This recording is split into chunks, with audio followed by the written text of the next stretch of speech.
ಶೋಭಾಯಾತ್ರೆ ಇದೆ ಮೇಡಮ್, ಯಾವ ರೀತಿ ಭದ್ರತೆ ಇದೆ?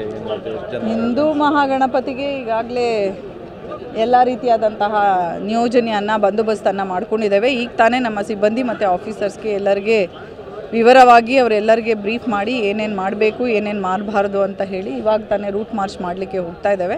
ಎಂದಿನಂತೆ ನಾಳೆ ಕೂಡ ವಿಸರ್ಜನೆ ಅವರು ಸುಮಾರು 11:30ಇಂದ 12 ಗಂಟೆಗೆ ಗಣಪತಿಯನ್ನು ಎತ್ತುತ್ತೀವಿ ಅಂತ ಹೇಳಿದ್ದಾರೆ. ಅದಾದಮೇಲೆ ಅದು ಇಷ್ಟು ವರ್ಷ ಯಾವ ರೀತಿ ರೂಟಲ್ಲಿ ಬರ್ತಾಯಿತ್ತು, ಚೇತನ ಹೋಟೆಲ್ ಆಗಿರ್ಬೋದು, AVK road, Ambedkar circle, Aruna road ಈ ಕಡೆಯಿಂದ ಬರ್ತದೆ. ಮತ್ತು ಎಲ್ಲ ರೀತಿಯಾದಂತಹ ಬಂದೋಬಸ್ತನ್ನು ಮಾಡಿಕೊಂಡಿದ್ದೇವೆ. Other than that striking forces ಏನು ಬೇಕು, DR ಬೇಕು, QRT ಬೇಕು ಬಂದಿದೆ. ಎಲ್ಲ ರೀತಿಯಾದಂತಹ ಸಂಚಾರ ಮಾರ್ಗಗಳ ಬದಲಾವಣೆಗಳ ಸಂಬಂಧ ಪಾರ್ಕಿಂಗ್ನ ವ್ಯವಸ್ಥೆ ಕೂಡ ಮಾಡಿಕೊಂಡಿದ್ದೇವೆ. ಸಫಿಷಿಯೆಂಟ್ ಸ್ವಯಂ ಸೇವಕರನ್ನು ಕೂಡ ನಿಯೋಜನೆ ಮಾಡಿಕೊಳ್ಳಿಕ್ಕೆ ಹೇಳಿದ್ದೇವೆ. ಅದ್ರ ಜೊತೆಗೆ ನಮ್ಮ ಎಲ್ಲ ಆಫೀಸರ್ಸು ಕೂಡ ಎಲ್ಲ ರೀತಿಯಾದ ಬಂದೋಬಸ್ತನ್ನು ಮಾಡಿಕೊಂಡಿದ್ದಾರೆ. ಅದಲ್ಲದೆ ನಾವು ಸೋಷಿಯಲ್ ಮೀಡಿಯಾದ ಮೇಲೆ, ಸಾಮಾಜಿಕ ಮಾಧ್ಯಮದ ಮೇಲೆ ಕೂಡ ನಾವು ನಿಗಾ ಇಟ್ಟಿದ್ದೇವೆ. ಯಾವುದೇ ರೀತಿಯಾದಂತಹ ಪ್ರಚೋದನಕಾರಿ ಹೇಳಿಕೆ ಆಗಿರಬಹುದು, ಪೋಸ್ಟ್ ಆಗಿರಬಹುದು, ಅವಹೇಳನಕಾರಿಯಾದ ಪೋಸ್ಟ್ ಅದ್ರ ಬಗ್ಗೆ ಯಾರಾದರೂ ಹಾಕಿದರೆ ಅವ್ರ ಬಗ್ಗೆ ಕೂಡ ಕಟ್ಟುನಿಟ್ಟಿನ ಕ್ರಮವನ್ನು ಕೈಗೊಳ್ಳುವ ನಿಟ್ಟಿನಲ್ಲಿ ಈಗಾಗಲೇ ಸಾಕಷ್ಟು ಅರಿವನ್ನು ಮೂಡಿಸಿದ್ದೇವೆ. ಕೇಸನ್ನು ಕೂಡ ದಾಖಲು ಮಾಡಿದ್ದೇವೆ.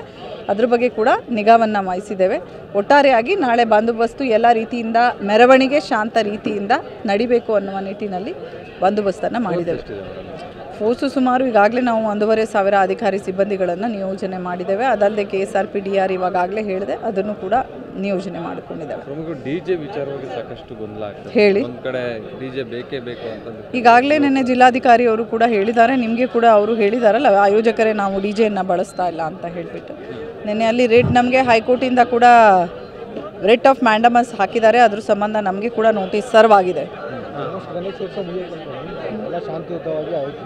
ಕೆಲವೊಂದಿಷ್ಟು ಇನ್ಸಿಡೆಂಟ್ ಹೊರತುಪಡಿಸಿದ್ರು. ಯಾವ ಇನ್ಸಿಡೆಂಟ್? ಎಲ್ಲಿ? ಬಸವರಾಜಪೇಟೆಯಲ್ಲಿ. ಅದೇ ಎಲ್ಲಿ ನೀವು ಎಲ್ಲಿ ಮಟ್ಟಿಕಲ್ಲಲ್ಲಿ ಕೂಡ ಶೋಕಾಚರಣೆ ಮಾಡಿದ್ರು. ಮಟ್ಟಿಕಲ್ಲಲ್ಲಿ ಕೂಡ 30 ವರ್ಷದಿಂದ ಗಣಪತಿ ಇಡ್ತಾ ಇದ್ದಾರೆ.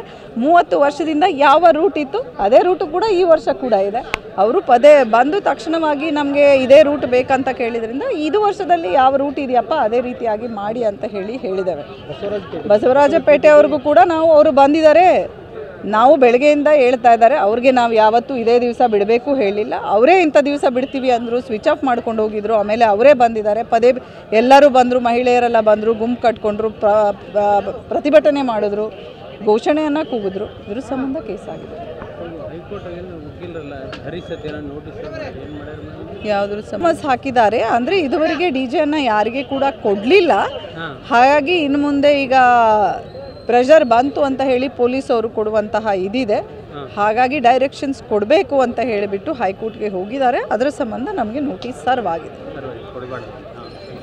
ಅವರು ಹಾಕಿರೋದ್ರ ಸಂಬಂಧ ರೇಟ್ ಆಫ್ ಮ್ಯಾಂಡಮನ್ಸ್ ಹಾಕಿದ್ದಾರೆ. ಆ ನೋಟಿಸ್ ನಮಗೆ ಸರ್ವ್ ಆಗಿದೆ. ನಮ್ಮ ಇವಾಗ ಶೋಭಾಯಾತ್ರೆಯಲ್ಲಿ ನಾಥುರಾಮ್ ಗೂಡ್ಸೆ ಆಗಿರ್ಬೋದು, ದರ್ಶನ್, ಸುದೀಪ್, ಫಿಲಮ್ ಆಕ್ಟ್ರಸ್ದೆಲ್ಲ ಬ್ಯಾನರ್ಗಳಾಗಲಿ ಅಲ್ಲ, ನಾವು ಯಾವ ರೀತಿಯ ಆಕ್ಷೇಪಣಾಕಾರಿಯಾದಂತಹ ಭಿತ್ತಿ ಪತ್ರಗಳನ್ನು ಇಟ್ಕೊಳ್ಬಾರ್ದು ಅಂತ ಹೇಳಿಬಿಟ್ಟು ಈಗಾಗಲೇ ಆಯೋಜಕರಿಗೆ ಹೇಳಿದ್ದೇವೆ. ಅದ್ರ ಬಗ್ಗೆ ಕೂಡ ನಾವು ನಿಗಾವನ್ನು ವಹಿಸ್ತೇವೆ. ಫಿಲಮ್ ಆಕ್ಟ್ರಸ್ದು ಬ್ಲಾಗ್ಗಳೇ ಭಾಳ ಗಲಾಟೆ ಆಗ್ತದೆ. ಅದ್ರ ಬಗ್ಗೆ ಕೂಡ ನಾವು ನಿಗಾ ವಹಿಸಿದ್ದೇವೆ. ಅದಕ್ಕೆ ಕೂಡ ಪ್ರತ್ಯೇಕವಾದ ತಂಡವನ್ನು ಮಾಡಿಕೊಂಡಿದ್ದೇವೆ. ಆ ಥರ ಯಾವುದೇ ಘಟನೆಯನ್ನು ನಡೆದಿಲ್ಲ. ಅದಕ್ಕೆ ಆಯೋಜಕರೇ ಕೂಡ ಹೇಳಿದ್ದಾರೆ. ಅದು ಆಯೋಜಕರು ಕೂಡ ಹೋಗಿ ಅವ್ರ ಹತ್ರನೇ ಮಾತಾಡಿದ್ದಾರೆ. ಅವರು ಬರುವಂಥದ್ದು ನಮಗೆ ಯಾವುದು ಮಾಹಿತಿ ಇರಲಿಲ್ಲ ಅಂತ. ಅದು ಆ ಥರ ಯಾವುದೂ ಘಟನೆ ನಡೆದಿಲ್ಲ.